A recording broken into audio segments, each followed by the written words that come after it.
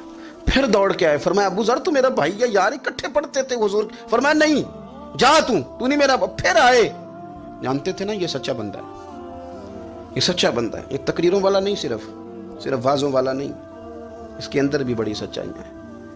قریب آئے, آ کے کہا یار تو میرا بھائی ہے, میرے سینے لاگ. فرمانے لگے تو تیسری بار آیا ہے, مومن ہے, میں منہ نہیں موڑ سکتا, پر پہلے مجھے بتا گورنر بننے کے بعد تو نے مکان کتنے بنائے, باغ کتنے لگائے, چکیاں کتنی لگائیں, کتنے تو نے چیزیں بنائی ہیں, پہلے بتا.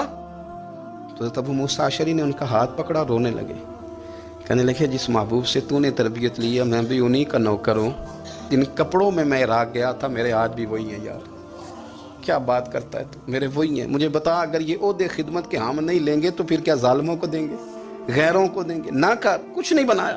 حضرت سیدنا ابو موسیٰ اشعری رضی اللہ تعالیٰ عنہ روئے, اور جب کہا نا کوئی شے نہیں میرے پاس, تو فرمایا اچھا چل آ جا, پھر سینے لگ جا, تو واقعی میرا بھائی ہے. پھر حضرت ابو ذر غفاری نے محبت فرمائی, وہ درویشی, وہ فقیری, وہ سادگی, وہ نورانیت, وہ دل کے ساتھ اندر. ہمارے تو بہت سارے لوگ ہیں جو کہتے ہو کہاں لے جانا ہے مال, کیا ضرورت ہے مال کی, ہر وقت مال کی مخالفت کرتے ہیں, لیکن دل ان کا کہتا ہے کہ آئے صحیح, کسی طریقے سے پہنچے صحیح. حضور نے فرمایا بعض لوگوں کی زبانیں شہد سے زیادہ میٹھی, دل بھیڑیے سے زیادہ خطرناک. اوپر سے کہہ کچھ رہے ہیں, اندر حالات کچھ اور ہیں. لیکن حضرت ابو ذر غفاری رضی اللہ تعالیٰ عنہ دوری دولت سے, آپ فرماتے کیوں ہیں لوگوں کے پاس مال, کس لیے اتنا مال جمع کیا ہے, کیا ساری غریبی ختم ہو گئی؟